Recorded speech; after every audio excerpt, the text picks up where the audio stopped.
Hace muchísimos años se viene hablando de una necesidad que hay en el sistema de transporte público en Costa Rica, y es la posibilidad de que las personas paguen de una forma electrónica. Se viene hablando del pago electrónico de los buses, que es fundamental esa herramienta para poder determinar cuánta gente utiliza el sistema de transporte público y de esa manera también afinar las tarifas que ARECEP le autoriza a las líneas de buses. El pago electrónico es fundamental para eso, pero también en un proceso donde el efectivo va poco a poco desapareciendo, le da más seguridad a los usuarios de que no les quiten la platica que tienen para el bus, etc. Bueno, por ahí se viene discutiendo de hace mucho rato la necesidad de adaptar y adoptar el pago electrónico. Hace unos años el Banco Central de Costa Rica se metió en ese tema. Yo he sido muy crítico de eso, o sea, yo considero que el Banco Central no debe meterse en esas vainas, pero bueno, ya que tomó la decisión de meterse, un tiempo después la Contraloría hace una investigación, una auditoría para determinar cuánto ha invertido el Banco Central en el desarrollo de esa herramienta tecnológica para pagar el bus. Se da cuenta que se ha invertido más de 1.000 millones, estamos hablando de 2020, 1.000 millones de colones, pero con resultados muy deplorables y con un montón de falencias. Bueno, para hablar del tema de desarrollo del pago electrónico y a dónde estamos desde que el Banco Central se metió en eso, he invitado a una persona que ha estado en el proceso de ofrecer sus servicios al Banco Central para ese propósito y que de primera mano me está indicando que hay una gran cantidad de anomalías en el proceso. Y de eso se trata el programa, anomalías en el proceso de desarrollar la plataforma tecnológica de pago electrónico para el pago de los servicios de transporte público. He invitado a Tyrone Mayorga, de la empresa Passer, con el propósito de conversar sobre este tema.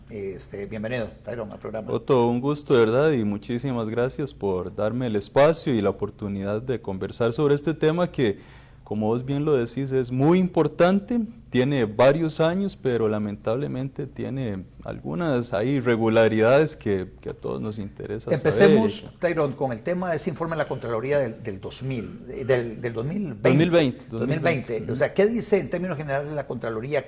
¿Cuáles fueron los hallazgos de esa auditoría?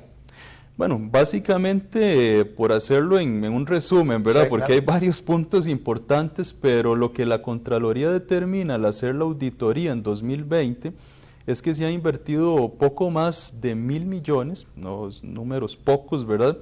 Y define o determina que el proyecto, como se ha venido manejando, incluso carece, pues valga la redundancia, de un plan de proyecto. O sea, un proyecto que carece de un plan de proyecto definido, con muchísimas falencias, no se han determinado los alcances de costos, de fechas de implementación, de los riesgos inherentes, y eso a 2020, ¿verdad? Cuando la Contraloría hace el informe, porque esto se viene dando, por lo menos dirigido por Banco Central, desde el 2017.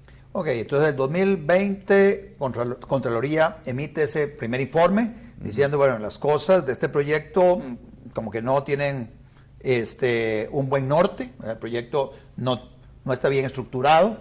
El Banco Central recibe ese informe de la Contraloría y sigue adelante con el proyecto. ¿Qué ha pasado desde entonces? Bueno, Banco Central responde, obviamente la Contraloría le da la oportunidad de subsanar esas falencias que encontraron, esos temas por ahí. Responde aproximadamente 2 años después de cómo lo ha manejado.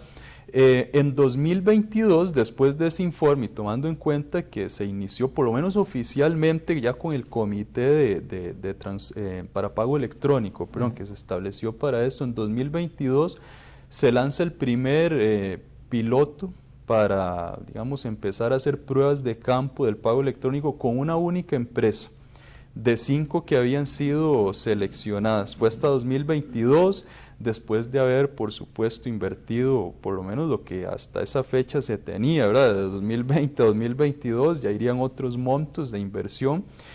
A la fecha solo han habido 5 empresas que se han ido instalando a manera de piloto, alrededor apenas de un 15-17% si acaso es lo que se está utilizando. Entonces, de 2017 hasta hoy, lo único que se ha logrado, que no es de menospreciar, por supuesto, es un proyecto complejo, es un proyecto grande, ¿verdad? Pero para la gran cantidad de recursos, no solo económicos, sino de personal que se tiene ahí y de otros actores que apoyan esto, pues podríamos decir que no ha sido el resultado realmente que tal vez Banco Central u otros han querido hacer notar, ¿verdad? O dar a la población. Estamos hablando de más o menos unos 3.000 autobuses que brindan el servicio de transporte público.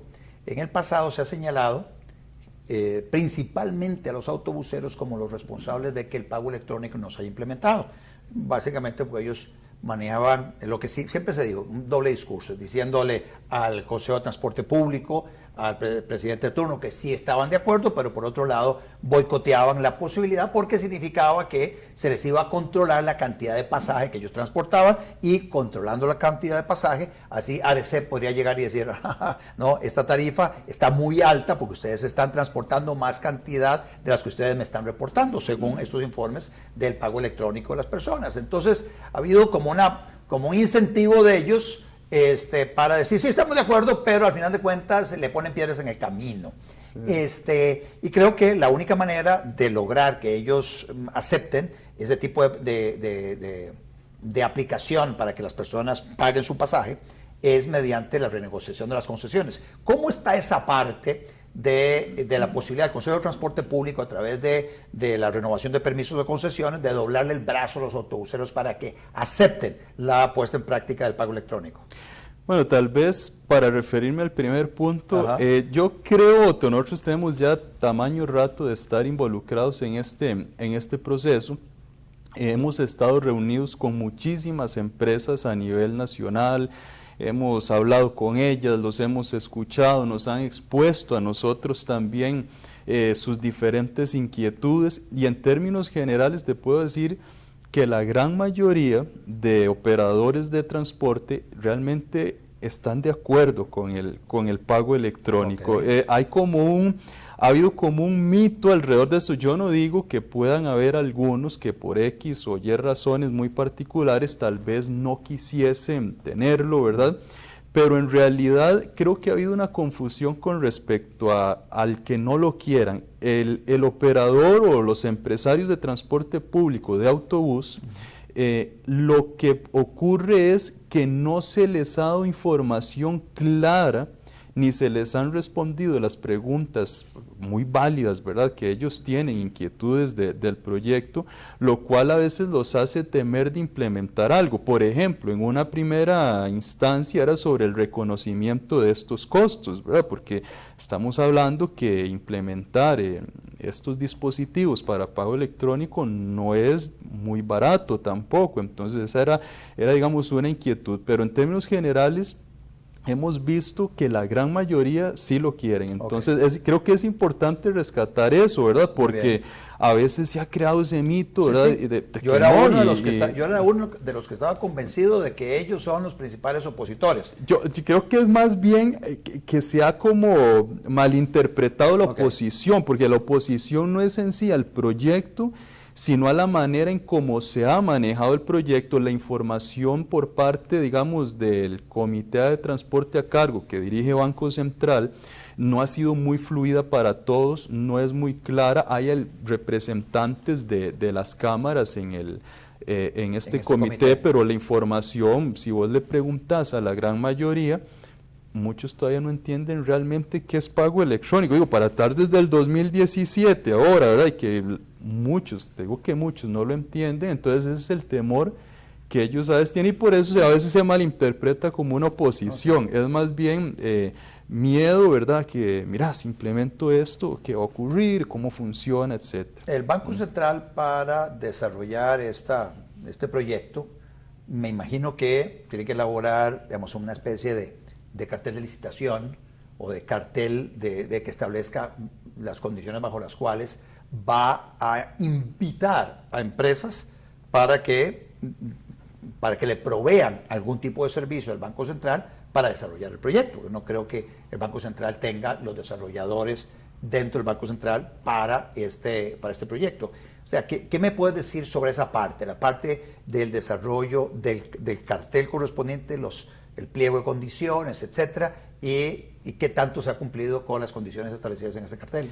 Esa es una buena pregunta y tiene alguna relación con lo que te decía anteriormente sobre el poco entendimiento que a veces hay del proyecto. Primero, es un proyecto muy grande, es un proyecto muy ambicioso porque es a nivel país. La mayoría de países, por lo menos los que nosotros hemos tenido la oportunidad de estudiar y con socios comerciales que tenemos, no se implementa a nivel país completo, sino que cada empresa viene y lo hace. Entonces lo primero es que ha sido es muy grande y tiene varios componentes de actores. Para responderte a la pregunta, uno de esos actores es la pasarela de pagos, que es el componente para que tal vez se pueda entender mejor, o el software, el sistema que conecta entre el aparato que va en el vehículo, en el bus, y el otro componente clave aquí que es SIMPTP, que es desarrollado por el Banco Central. Esta pasarela de pagos es para la cual el Banco Central sacó un cartel licitatorio que ya fue adjudicado hace alrededor de 3 años más o menos, y a esta pasarela de pagos tienen que integrarse o poderse comunicar con ella otros actores que somos, por ejemplo, nosotros, los proveedores tecnológicos. Nosotros nos conectamos, o nuestros validadores, a esta pasarela de pagos, nos integramos a ella, la pasarela se comunica con el adquirente, el banco adquirente y SIMPTP, por ponerlo, digamos, sí. Entonces, un ejemplo muy sencillo, ¿verdad? Explicarlo así, porque hay varios actores en esto. Realmente no es solamente el validador, que es el aparatito que el usuario ve en el vehículo, en el bus.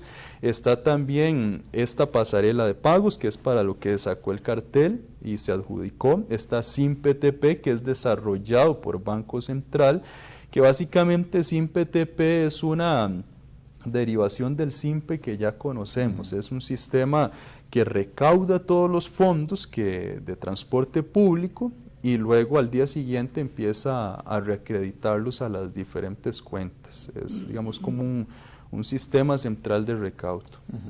Pero entonces, ya esa parte, me decís, fue adjudicada a la pasarela de pagos. Correcto. Y luego entonces tienen la otra parte donde se invita a estos desarrolladores con el propósito de que le presenten al Banco Central una propuesta para conectarse a esta pasarela de pagos. Exactamente. Ya hay una vez que está la pasarela, que eso ya está, que está el SIMPTP y pues la pasarela pues debería ya estar conectada a ellos. Venimos proveedores tecnológicos como nosotros y entramos en lo que se denomina un proceso de homologación. Eso es que le enviamos al Banco Central el aparato, ellos lo revisan, si cumple con los requerimientos, le dan el visto bueno para que se pueda comercializar en el mercado y ya cada operador a criterio de ellos pueda escoger la marca que desee. Eso es como, por poner una analogía, como homologar un teléfono ante la SUTEL, por ponerte un ejemplo. Yo tengo una marca de teléfonos que quiero traer al país, lo llevo a la SUTEL, lo homologan, dice, ok, cumple con todo esto, ya puedes comercializarlo en el país. ¿Hay alguna anomalía en ese proceso? ¿Ha sido muy fluido? ¿Todas las personas que han remitido su solicitud de validación de sus aparatos ha sido, digamos, respondido a tiempo por el Banco Central y todos están satisfechos con el proceso? ¿Qué me puedes decir de esa parte? No, lamentablemente el proceso no ha sido realmente, por lo menos desde nuestro criterio, y considero que así algunos otros también, realmente abierto y transparente. Hay 3 factores, Otto, quizá claves ahí para entenderlo. Lo primero es que se emitió una norma técnica que establece los procesos o las etapas para poder homologar un validador, ¿verdad? Enviarlo al Banco Central. ¿Quién emitió esa norma técnica? Banco Central. Esa es una norma técnica construida por el Banco Central que se llama Norma Técnica para Homologación de Validadores, algo así, ¿verdad? La norma, lo primero que no define son plazos Es decir, yo podría enviar hoy mi validador y en 20 años, si quieren, lo revisan. Ahora, o sea, no hay plazo para que el Banco Central responda. No, o sea, entonces lo primero es, o sea, pero ellos dicen que esto urge, y por supuesto que urge, ¿verdad? Y hay muchos actores ya listos para entrar, pero lo primero que la norma no establece es un plazo. Una vez que, bueno, ahora en septiembre del año pasado abrieron la primera etapa para recepción de solicitudes, según lo establece la norma, esta norma técnica. Se envían las solicitudes, pero el Banco Central, a pesar de que ya tiene un año, por ejemplo, en el caso nuestro, y creo que hay 2 o 3 empresas más, según un oficio que ellos nos remitieron a la espera, sin darles respuesta de cuándo se va a realizar ese proceso de homologación. Entonces, ahí tenemos una segunda anomalía o irregularidad. Primero, no establecen plazos, ¿verdad? En la norma técnica se hace la apertura de un proceso para enviarlo, se envía toda la documentación y requisitos, pero dicen que se van a atender las solicitudes según orden de ingreso, pero por lo que nosotros hemos constatado no lo están haciendo así, ya tienen poco más de un año, alrededor de un año de estar en eso. Y otro factor que consideramos bastante irregular es que en la licitación de la pasarela de pagos, que es este componente que te mencionaba antes, se dice que los validadores, estos aparatos, deben poderse conectar a la pasarela sin la necesidad de instalar software adicionales y que tiene que permitírsele la conexión a cualquier marca, solamente a través de lo que llamamos APIs, es decir, software de interconexión o interfaz, es decir, sin nada adicional. Eso dice la licitación que emitió el Banco Central y bajo la cual contrató y adjudicó a la pasarela que ya está. Tiempo después viene Banco Central, escoge por recomendación del BID a una empresa, una marca en particular, y pide que se desarrolle un software o aplicativo especial y específico hecho a la medida para esta marca y que todos los demás que queramos integrarnos debemos instalarlo. Es decir, está contradiciendo lo que él mismo estableció en la licitación, nos está obligando a todos los demás a instalar un software que lo que viene a hacer primero es que posiblemente se pierdan las certificaciones que ya estos equipos tienen. Estos equipos vienen certificados de laboratorio por las marcas Visa, Mastercard, certificaciones PCI por temas de integridad en la seguridad. Si vos te pones a inyectarle nuevo software en capas que no es permitido, pues obviamente se pierde la integridad, ellos saben eso y están obligándonos a los demás a hacer esa instalación. ¿Fueron advertidos las personas del Banco Central sobre esta situación anómala, en el sentido de que podría afectarse la seguridad de los aparatos al insertarle en un software que el Banco Central está imponiendo que se les introduzca? Sí, por supuesto. ¿Qué dice el Banco Central? De ahí, hasta el momento no dice nada, siéndote sincero, no dice nada, se les hizo la observación, ellos claro que la entienden, se les ha explicado con lujo de detalles, incluso hasta con diagramas técnicos, ¿verdad? Cómo hay una capa que es la capa que se conecta por API, que es la que está bien, es la que la pasarela dice, pero no se puede inyectar software directamente en la capa de seguridad del lector, pero ellos insisten que entonces tenemos que arrancarle el lector que ya trae nuestro validador o el de cualquier otro y ponerle el que se hizo para esta marca en particular. Por ponértelo en una analogía, es que como que vos digas, mira, quiero traer carros, importar carros aquí a Costa Rica, pero venga una entidad y te dice, bueno, vos puedes traer el carro, el armazón, pero tienes que sacarle ese motor que viene perfectamente bien, que cumple con todo, y le metes el de esta otra marca que es la que a mí me gusta.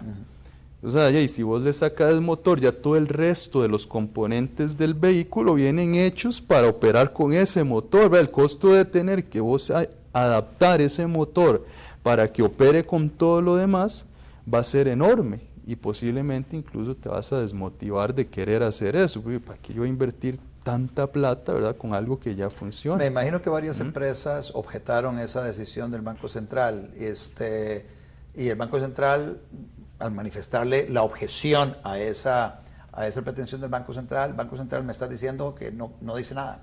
Al menos a nosotros no nos ha dicho nada, pero entiendo que a nuestra empresa, correcto. No me atrevería a hablar por las demás, pero entiendo que hay 2 o 3 más que están en la misma condición. Hay otras que sí han accedido a hacerlo, pero es porque estas otras marcas, en muchos casos lo que tienen es, llamémoslo, el cascarón del validador, ¿verdad? Entonces no tienen ningún problema, todavía no estaban certificados en muchos aspectos, entonces no hay mucho tema en hacerlo, ¿verdad?